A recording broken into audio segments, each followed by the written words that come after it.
to our last session for the day, we have long-time hotel owners sharing their greatest challenges. As the moderator for this session, we have Mr. 𝐻𝐸𝐬𝐜, Managing Director, Tourism Solutions International. Mr. 𝐻𝐸𝐬𝐜 has been with Tourism Solutions International since 2012. Prior to his role at TSI, Mr. 𝐻𝐸𝐬𝐜 worked with renowned firms such as Pan Pacific Hotels Group, Octagon Capital Partners, Colony Capital, and 𝐻𝐸𝐻.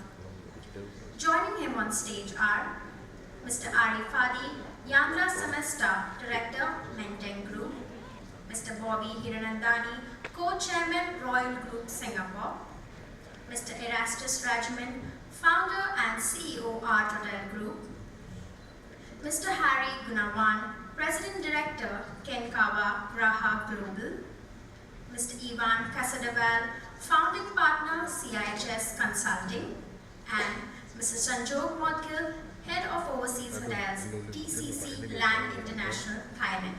Please join me in giving them a warm welcome. Those chairs are great, aren't they? Just don't have one for me, so I guess I'll have to stand up. Gets me closer to you. This session is going to talk about, as you heard, what challenges owners have. And I was listening to Ranji earlier. Still here. If I listen to him, the biggest challenge that owners have is taking the time to count the cash and where do you put all that cash. Sounds pretty rosy. We're gonna hear what some challenges are. I think everyone's been introduced. I know everyone on the panel fairly well. Fadi, I don't know you that well, but we're gonna learn some more.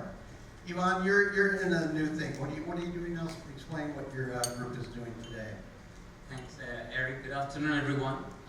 Basically, I continue doing the same thing, but helping the big boys in Indonesia, but now I'm the smallest guy.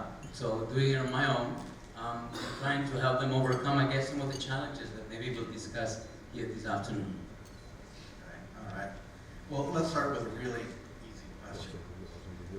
What keeps you up at night? What's the one thing? And let's keep the answers relatively short, because then we can use your responses to drill down in just a bit. Bobby, let's start with you. What makes you not sleep at night? A challenge with the hotel. And wait, before you do that, Rohit talked about all those mixologists. Made us thirsty, so we're gonna have a drink ahead of you because we're teased in the back room listening to that. And when we finish, we're gonna go straight to cocktails, but we're gonna go a little bit earlier. Bobby, what keeps you awake at night? That looks like you've been burning. If you see my title, it says co-chairman, right? What keeps me awake at night more than my hotels is the chairman. Got it. Ivan. Hotel operators, you guys are easy until you face him. Well, the big guys, and being the smallest guy, always, I guess, trying to find the right partners for every stage of the process of developing hotels, for example, from, design throughout, operator process and selection through technical services, pre-opening, and then the beauty of asset management. Definitely finding the right partners for everything that we do. Hi, Eric. What keeps you awake at night? Schedule. Schedule. Tight schedule. Because the tight schedule impact the IBC design, and then of course end up with under operation we are looking for the cash flow and revenue, So occupancy. finding the schedules. Sanjog, what about you? Well, I think it's more to do with how the portfolio is performing on a real level. So that actually is something which I look at every night. So just want to make sure that we're doing better than what we were doing yesterday. Ross, nothing keeps you up at night. Lots of things. What keeps you up? Being complacent, I think these days, like, as we grow the company, being complacent, I think this is the biggest enemy of being happy where you are right now. And I think as the CEO job is to make sure you've got a seen role moving forward, keep moving forward for the company to become better and better. Donnie, anything to keep you awake? Costs and expenses. There's nothing that helps me sleep better, help me wake up better than seeing my financial statements. Shoot, I gotta pay that bill. I got that. I have lots of questions prepared. I'm sure you guys have questions. I know Gavin, I'm looking at Gavin Fong, likes to ask owners of questions. So feel free, you have the app, or just raise your hand, make it easy. If you raise your hand and ask the question in my microphone, you get to make short commercial. Say who you are and what company you're from. When I was preparing for this panel, I asked each of the panelists to suggest some topics to me. No one on the panel made mention of debt or interest rates. That made me scratch my head because most owners that I know, that's really up there. You guys have to have a concern about the accessibility of debt, the cost of debt, debt that's reaching maturity. Lonnie, your thoughts, or not a concern at all? It is a concern. And what's important to do is to maintain a balance between the debt and our earnings. Because while my debts are not substantial, it's still, you know, it's all about balance when it comes to that. Ross, just, well, you own everything outright, so it's not a problem, right? Well, for operating company, luckily we don't have any debt. But for family office, we have property that has been with our family for 25 years, and we do have bank financing on that one. And I think you're right. I mean, the key is the balance. It's like managing a bank relationship as well. It's very important. So Ross is blaming the rest of his family for keeping him awake at night, worrying about that debt at the family office. So I got that. And John? Well, we operate, we own hotels in different geographics from New York all the way to Canberra, Australia, and of course Asia. So definitely, I totally agree, need to keep a sense of balance. At the same time, we don't feel stressed at that level as DCC, but definitely we go in expansion and we need to keep that balance. Is there any market that's tougher than another? Sorry? Is there any market that's tougher than another for debt these days? Yeah, I mean, if you look at it, we find a lot of challenges in Australia, especially Adelaide and Canberra, purely because of the cost of labor. Yeah, we're lucky in Hanoi, we're lucky in, let's say, China. But I would say every problem has a different solution. But the good part is that we deal, all our hotels are with either Hyatt or 𝐼𝐧𝐻 or Marriott and media.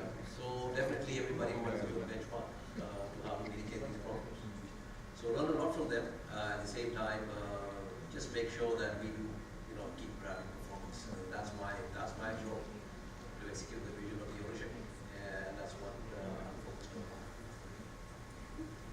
Gary, you're at the edge here in Indonesia, hotels in Indonesia, and other real estate as well. What's your experience with the banks here? Are they friendly? Do they deal with you? What problems have you had with that, or what are the biggest challenges with that? Okay, I think in Indonesia, interest cost is extremely high than the neighbor country in Southeast Asia.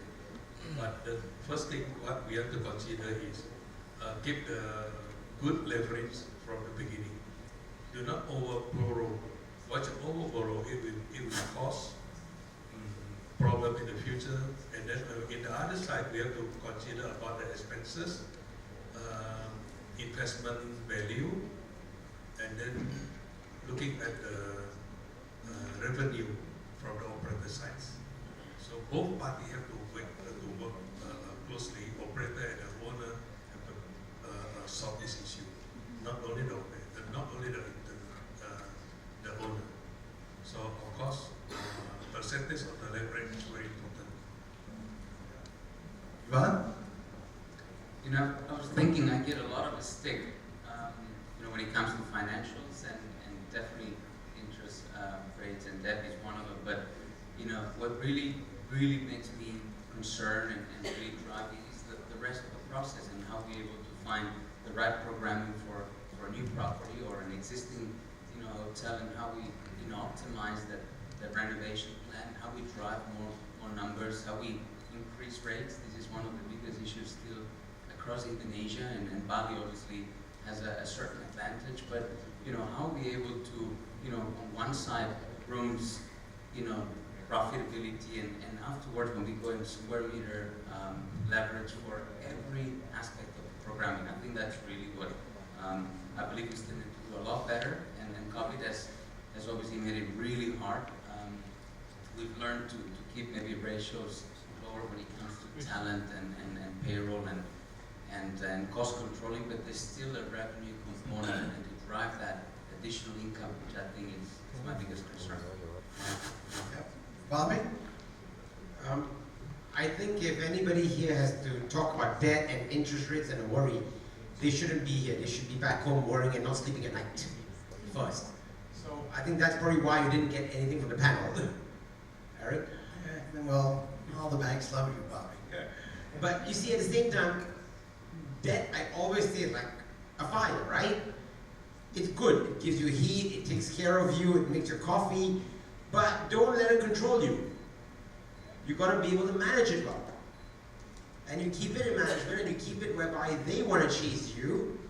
That's the way you should put your banks, and that's the way you should treat it, in my opinion. Anyone in the audience have a question they want to ask? Here we go. You get to say who you are and what company you're with. You can't go longer than that, though.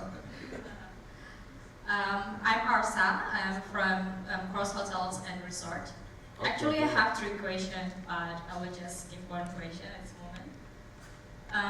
How can hotel owners and operators effectively communicate to address and resolve the potential conflicts? Thank you. Have a Negroni. That's pretty good. I mean, nothing better than this, but yeah. The question, I'll just take it on the serious side. I think it's all about understanding the longer vision. I mean, you can lose a battle, but you need to win the war. So you have to understand, both sides, or where you're coming from, what's your strategy, and what you're going to achieve. I mean, at TCC, we don't bring cycles, so we are long-term players. So it always has to be any conflict. So that's the short answer. Just what about you? You just go in a room and talk to yourself, right? Well, I think communication is very key here, because I mean, eventually we see the same P&L, the same bottom line, the same revenue as well. You win, I win, you win, you lose, I lose. We together lose, right? So I think communication is a key part of it. Negroni definitely helps during communication. It's just losing things up. Or two. And yeah, I think openness as well. Just to have to be able to align the same vision on the big picture. I think that's a great spot on. Anyone else want to touch on that? I know we have one more question from the audience. It's Jesper Palmquist. Jesper's with SGR. Excuse me. Cosplay? Oh, CoStar. Excuse me. Anyway, Jesper has flown in all the way from London, dropped bags, came here. His question for the panel: what time is it? Anyway, it's almost cocktail time. Guys who build hotels, construction costs, the markets that I've been exposed to, last couple of years, really rough in terms of the costs increasing to build a hotel. Bobby, I'm going to go to you first because I know you're looking at building a hotel. I'm building Isn't this that a right challenge? now. Well, Yeah, I mean, any you challenge look there? at, sorry? Any challenge? Well, it's just material costs, right? And it's even availability of manpower on the site. There's a very different world today from it was in 2019. I mean, I'll just put one of my developments on site, and in 2019 when we broke ground, we would have every day 1,500 men.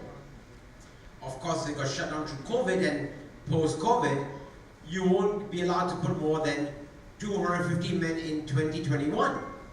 And now you're finally ramped up to allowability of the maximum pre-COVID, but the manpower is not available. So I'm sorry, but in construction, time is money. You can have the materials on site, you have the land, you have everything. But if you don't have the manpower to put it together, how do you move? So that's one of the biggest challenges. The next biggest challenge in the construction industry today as well is to do with the rising cost of steel every day, and the rising cost of concrete. I mean, thanks to last night's sell-off, we saw a good amount of steel costs come off, but it's still not cheap compared to what it was in 2019. I mean, you're looking at probably what, 3x today? Wait, 300% of the cost to construct today in 2019? 300% of just your raw material cost. Okay, Your so- manpower cost also has gone up at least double. So if I want to build a hotel today Where? in Singapore, and ask about Singapore because you have a lot of experience there, and it cost me $10 in 2019, how much does it cost me today? In 2019, if you gave up cost of $10 today, you're looking at least $18 to $20. Juan Perry, you develop a lot, you build a lot. What's happening here in Indonesia in terms of project costs?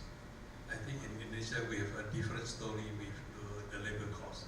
In Indonesia, the labor cost is quite very low percentage compared with Singapore and other modern countries. So for how we concerned about that, we of course we have to look at the other way. My concern is not about the about the construction cost, but the running cost. Because the value, wherever you bought, wherever you invest, that's your asset, that's the value for money. But what we concern is the running cost. How do we keep the running cost? We only invest one time. Brand standard, quality, we have to take care. But inflation we cannot avoid. Especially in Indonesia, inflation, we have two costs, two issues cause the cost increasing. First is the pricing inflation. Then the second one is currency. So how we convert it, how we concern without that, starting from the architect, interior designer as well, to work together with the operator. And then the issue is the cost of replacement is another issue. So if you look at the second brand or the second quality, of course your lifetime, it will impact your capex. So my concern is we keep the high investment with low running costs, because it will generate the GOP and NOP as well in the future, and major replacement costs after 5 years or 10 years. So spend the money up front to try and keep your costs down through the life of the whole. Patty, what about you? I know you're a fast-growing company, right? Over 15 hotels. Yes. Same question that we asked Bobby. If a hotel costs $10 in 2019, about to build, what does it cost today? Double that? Yeah, because at least here's where I stand. In my company, we're currently undergoing a lot of renovation. We're not building a lot of new hotels. And renovation itself is a microcosm of building hotels because we have the same needs.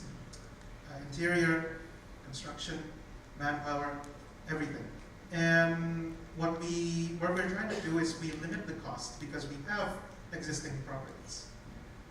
And what we want to achieve is to build the existing properties so we could cut costs so we kind of offset the balance between creating a new properties and maintaining. Because as you see, the costs are going up everywhere. Labor costs, material costs.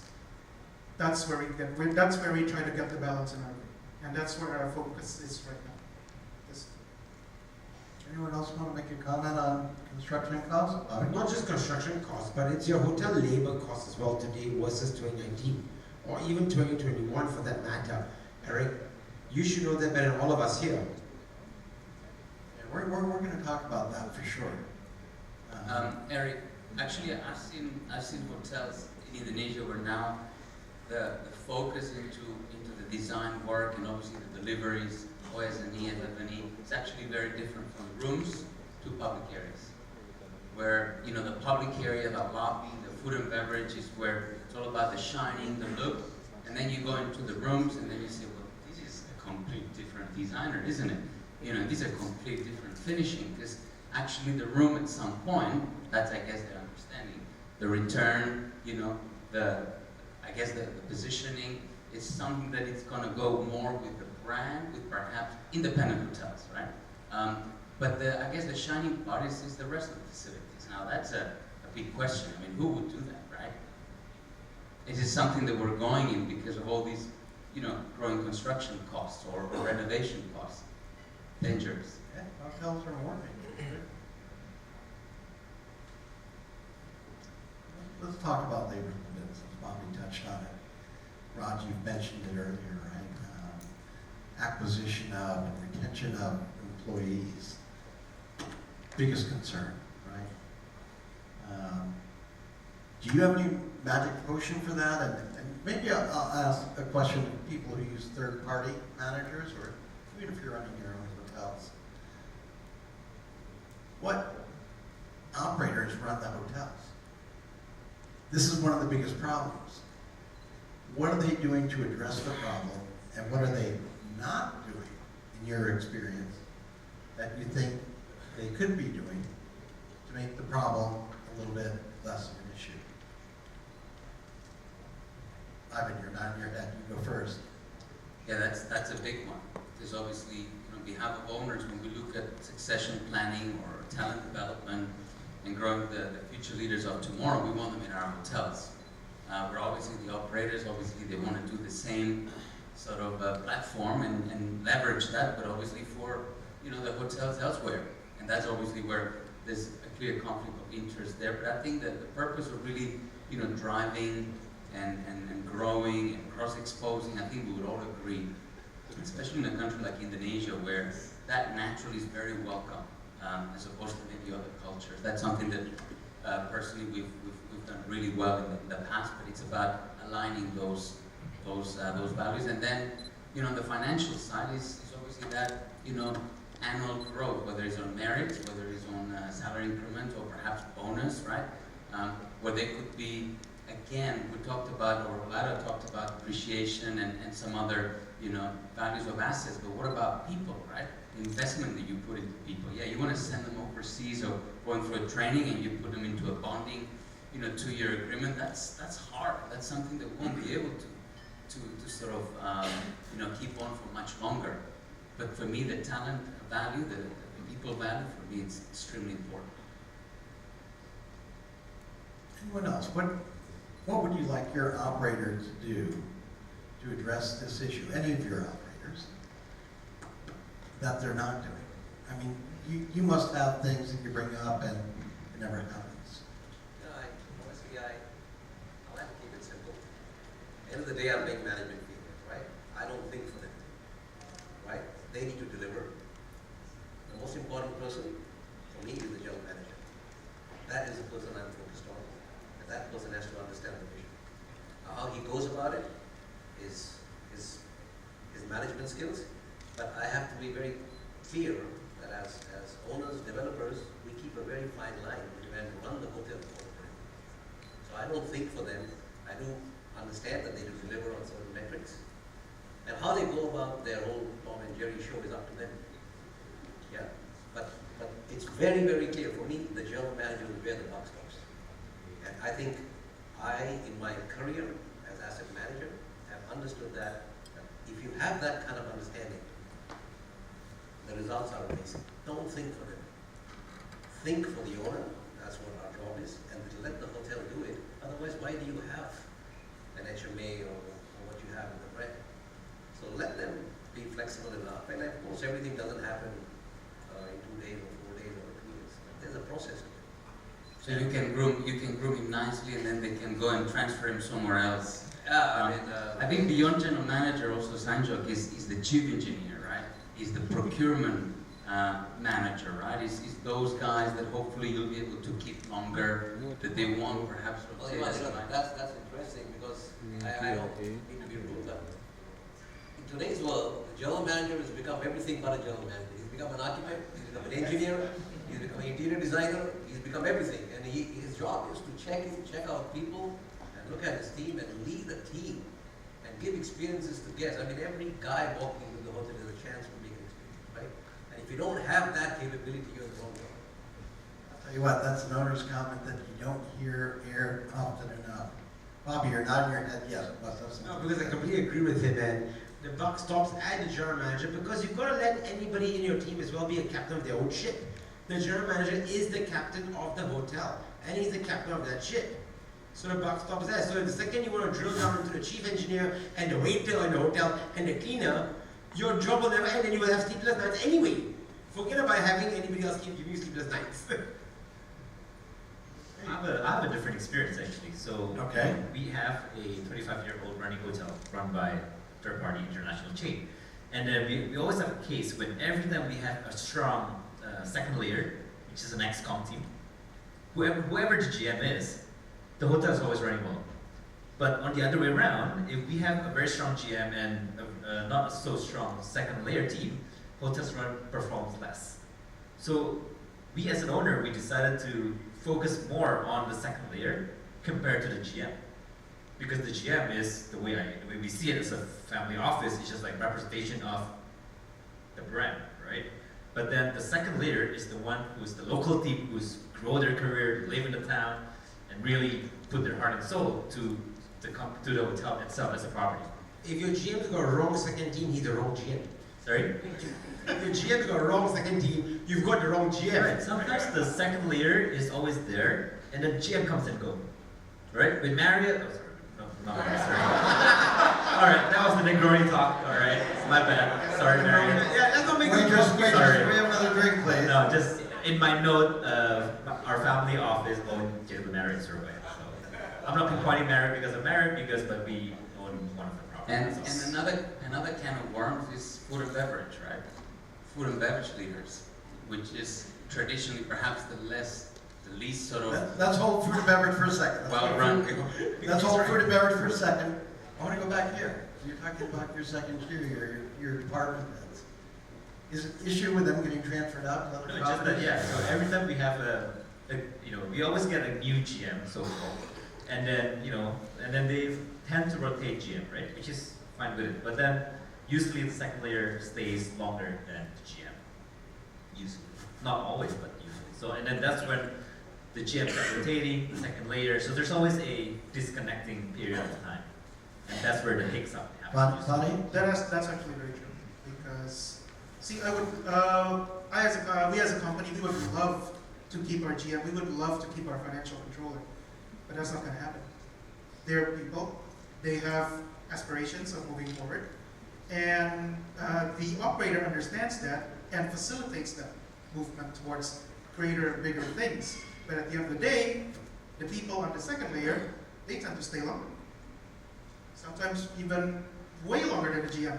The GM or the financial controller might stay for 3 years, 2 years, but the middle management, the middle employees, 5, 10 years sometimes.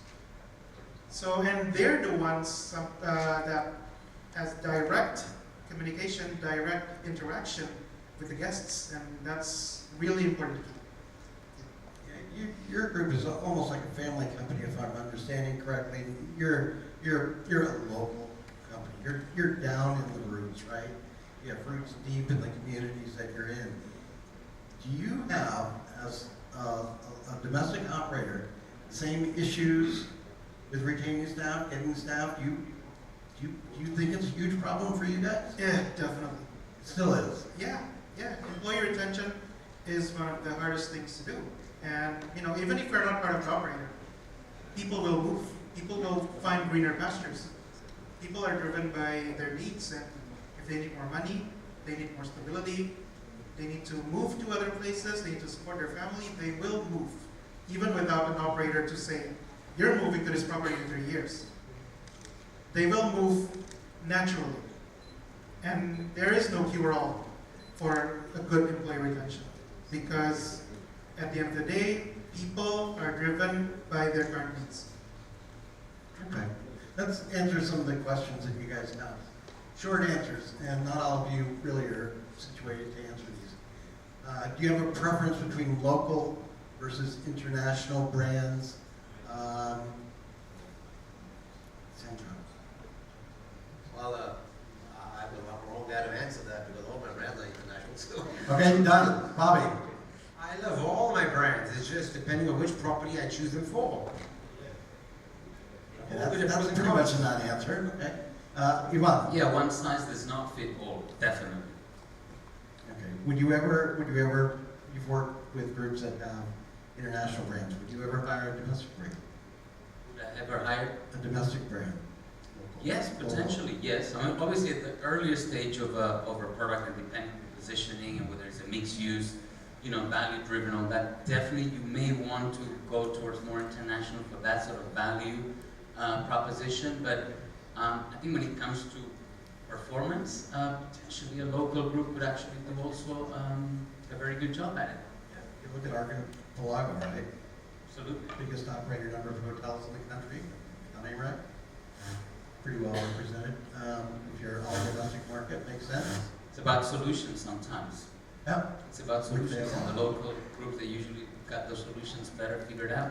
Anyone else want to touch that? Let's move on. Bonnie? No, you're just... No, because I saw Rio Kondo and Rio Mana here. Oh, does I Rio was have, just saying, does Rio have a question? So, international brands to go. Yeah. No, but seriously, it's not a single solution. There's no single solution. I mean, I'm not going to say never.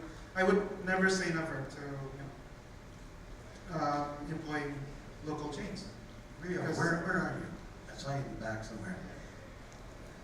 You have a chance to counter what I said about 𝐼𝐴 being the largest, right?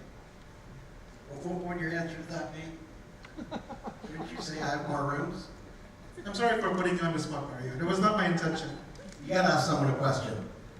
Well, my standard answer to that is, actually there are two things, right? One is the number of hotels, and the other one is the number of keys. I think the number of hotels, they have more hotels, but the number of keys, I think we do it. Right, relax, relax.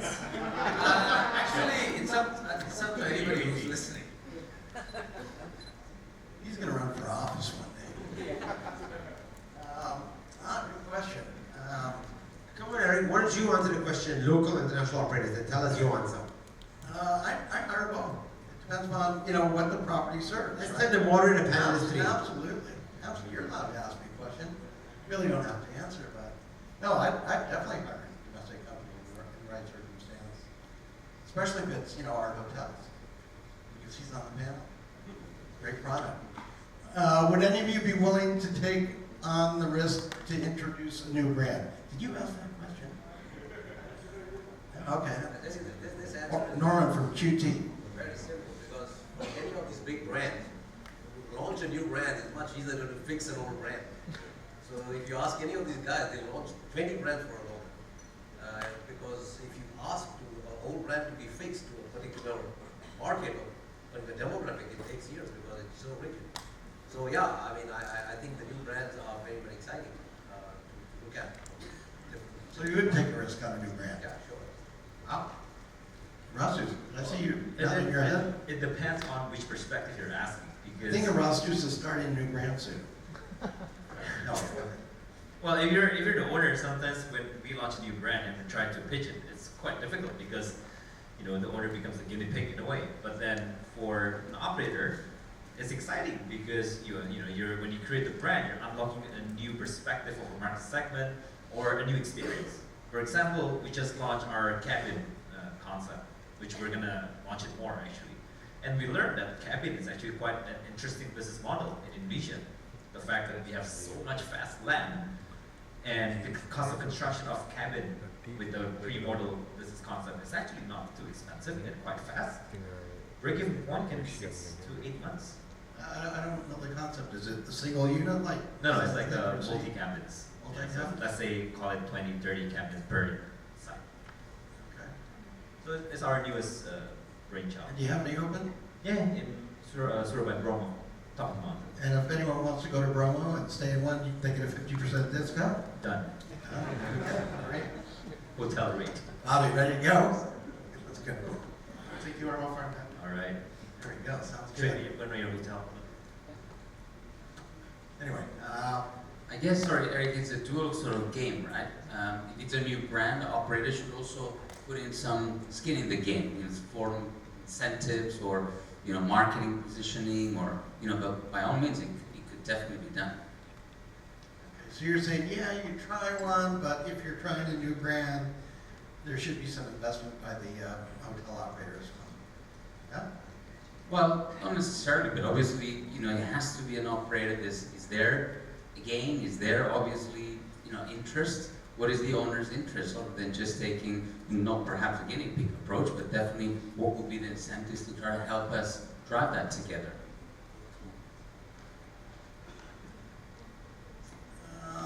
Anyone looking to acquire brands? If so, what's your strategy for doing that? Fadi, you looking to acquire any brands? Rosters, you or upstream? Well, I'm always open for any collaboration Oh, for brands. I do love collaboration with other brands as well. What does that mean? Means I'm talking to Something somebody. like a true Means I'm politician. talking to somebody, but I'm not really doing anything. Bobby, you would you'd leave management, pay someone, let them do it. All right. Back to your first question, what keeps you up at night? I do not like being kept up at night. Yeah.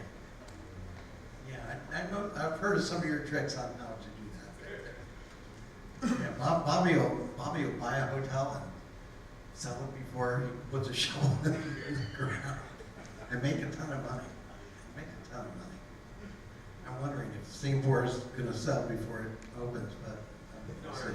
No, that one I can't. I've been told I can't. I got Chairman, instructed. Chairman.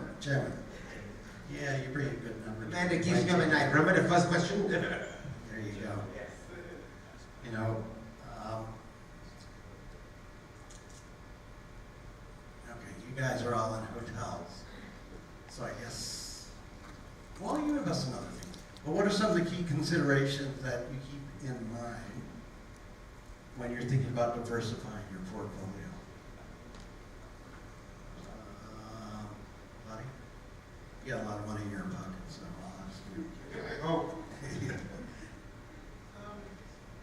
Whether they make money or not. There you go, Bobby. Sorry. What's key considerations? But what do you mean by diversifying? Like diversifying markets, diversifying into outside of hotels, or? The question's asked in a gray way. It could be outside hotels, could be different market. You answer it. I mean, for us, hotels is just one of the investment organizations of the entire group. So it depends on where the deal comes in, which market is in the commercials, in the retail, and then we go accordingly. Yeah, I think you should invest more in wine and share it with me. Come on, let's go for it. You gotta try the quality, right? Yeah. All right, this is small money. If you have to put your next 100 million into an investment, would it be a hotel? And if yes, which market and why? And if you asked us Monday, you might have said invested in Japan Stock Exchange, but today, if you had to put your next $100 million, would it be a hotel? And if your answer is yes, which market and why? What? Not a hotel. Okay? Give me some advice. Where would you put it? Because my background is a developer. Yeah. Actually, hotel is part of our small development part of our program. Right. Okay. Ross, just would you put that up? Let's be honest. Would you put it in a hotel or? I'll diversify, for sure. Diversify. Yeah. Yeah. Sandra, pretend your company's, your family's portfolio is yours. Yeah, definitely, definitely looking at ultra luxury for sure. I think for me that's the future. So our strategy is only ultra luxury. So I think definitely that's even after pre-COVID. After COVID, you've seen what's the update in luxury. So So you continue with hotels and you do ultra luxury. Okay. Do you agree that building the hotel team is an art? Building the hotel team is Listen an to the art. GM. That's not. I'm not an artist. That's right. You hire someone, they do it. Correct. I'm no artist. We have some operators down at this end as well as owners. Buddy? Yeah, we provide the canvas, the operator provides the artist. Yeah, definitely. It's like combining missing jigsaw puzzles, because there's no one size fits all. So you gotta assemble the right team, the right chemistry, not just within the team, but also with the owner's team as well. So I guess it is an art. It is. It's an abstract art. Everything's an art, right?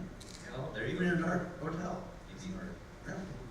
Maybe rocket science, not art. It's even harder than that. It's harder than rocket science. I think hotels need to look at the old structure they give to owners. I think that organization structure is like 150 years old, and that doesn't work in today's world. You know, we talked about operating costs, and we'll come to that. There's been talk about operating costs accelerating at a faster pace than revenues do in areas such as labor costs, maybe food and beverage. Bobby made a comment about that. How do you cope with that? Do you change your model? I mean, Food and beverage is very interesting because if you just think about it now, let's just take this hotel we're in, for example, here. You pay call it $4 a night or $3.50 a night, whatever the rate is. Real bill will tell you, but I won't be able to, but fine. And if you go out for a good dinner and drinks, a table of 5, you'd spend double of that, and look at the amount of real estate it occupies versus a hotel room and your corridors and your staff costs. And then you boil it down and go like, but why isn't F&B converting as well as rooms are? I mean, just think about it now.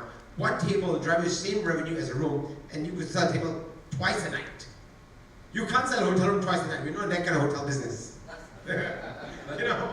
But who says F&B is not converting it as much?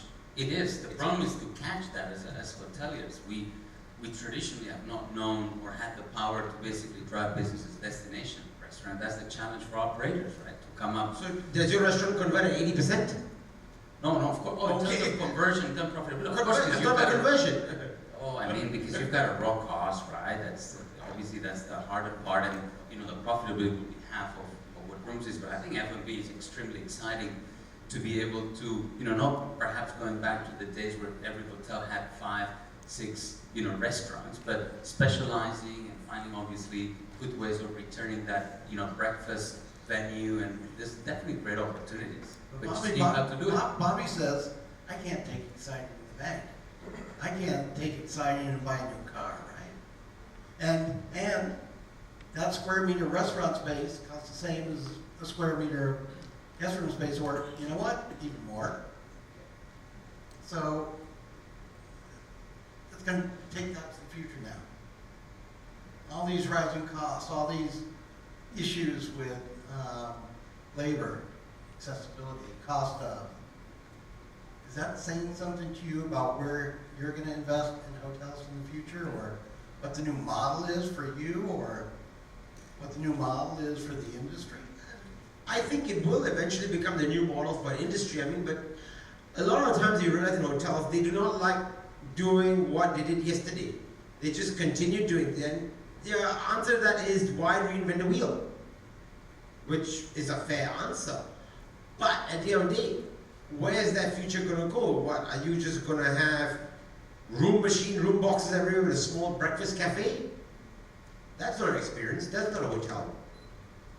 I'm sorry, but staying in those kind of hotels like a jail cell, in my opinion. generator might disagree, but Sandstorm. I agree with that. I disagree with generator. I think that. I have a very simple theory on this. I've got in trouble at conferences by saying that when I come from, I started my career in F&B. You can't get in trouble here. But I can tell you, I think hotels are about B&B, that's beds and banquets. That's what makes money. The rest all is here and there. But however, I must say that simply, F&B makes stories. Reputation of a hotel is enhanced by F&B to it right. But if I was to make a new hotel today, I would have just a coffee shop or all day dining. I mean, who eats all day anyway? But that's what I would do, and I would focus on banqueting. We have a hotel in Hanoi, which is an example where we make more money in banqueting than we make in rooms. But that's where we are, and I think that's the future. You said this before on a different panel. What you said before is, I'll build some food and beverage space, but I'm going to lease to someone who is really good at running food and beverage, and I'm going to collect my rent, and I'm going to make that profit from the rent, Absolutely. and get that one-star Michelin restaurant in my hotel, and that gives me the smack, right? Absolutely. That gives me the excitement that, Elon, you were talking about, and I don't disagree that food and beverage isn't exciting and isn't valuable, especially at the upper upscale luxury tiers. But that's, I remember you saying that before. I would lease out everything in the hotel and everything, and give it to people who actually know how to run it. Hoteliers, unfortunately, don't have that capability. So basically, he's just said, and to wrap up, the hotel operators do not know how to run F&B. So maybe he has gotten in trouble today.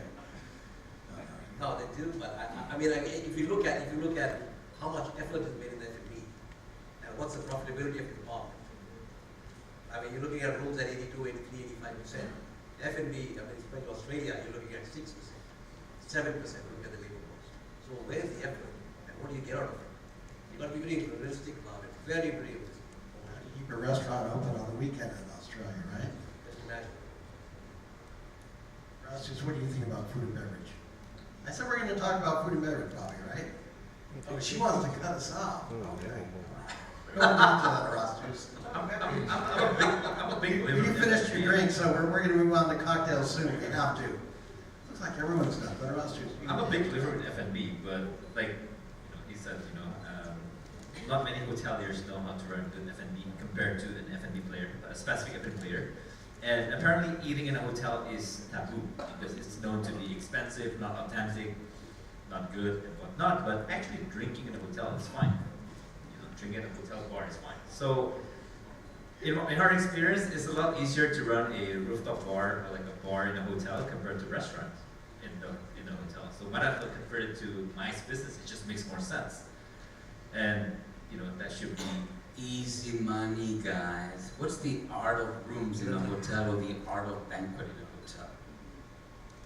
It's just, the hard part is the food and beverage. That's the real hard part. And we can't just give in. And, if you want to bring a celebrity chef, bring a celebrity chef brand or, or partners and drive that together. Sure, your costs, and the profit levels are going to be thin, but you can drive that average spend. You mentioned Don't give in, but don't do it yourself.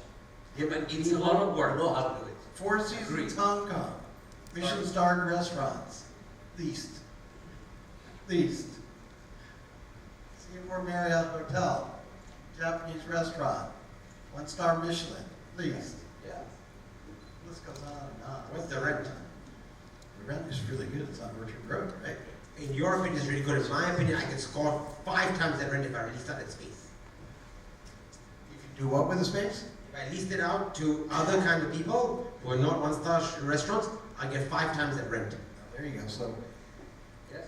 You might not get the brand reputation or the destination. Agreed. Let's think of hotels that have been labeled, branded, positioned because of great F&B. And I'm sure if we think of Singapore, we can think of a number of places, right? And the F&B has been a destination. Some of the greatest brands continue to do that very, very well. But the problem is, traditionally, operators have not done it well. And owners have had too much headaches of bringing that money back. well, that's a really good place to just end it with that bullet. That's a full stop, guys. I was told we get to go to 6:30, but I'm getting the signal from the organizer, and The next event is what? It's cocktails. Everyone wants cocktails. I gave you a commercial, by the way, Paul. You owe me a cocktail, right? They just your brand now. So please join me in thanking the panelists for being open. And for being appropriate. Thank you, guys. Lovely, yeah. I've been kicked out of better places than this. Thank you so much, gentlemen. With that, we bring today's session to a close. I would once again like to thank our sponsors for their support. Please do join us as we take a short walk down to the Western Nusa Dua Bali for our opening reception. Have a lovely night. We will see you all tomorrow at 9:15.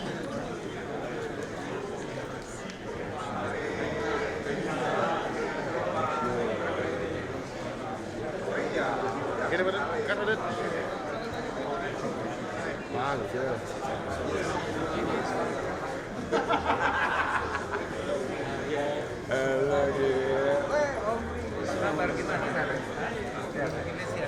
Gimana gimana? Minggu lagi di Brazil.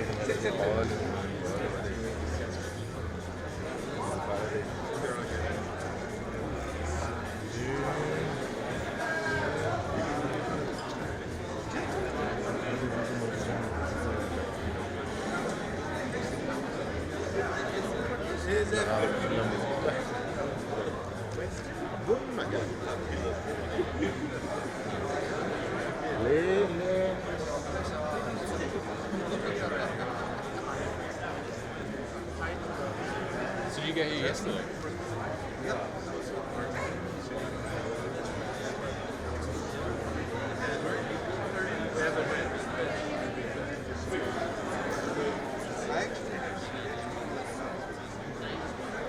Itu WhatsApp.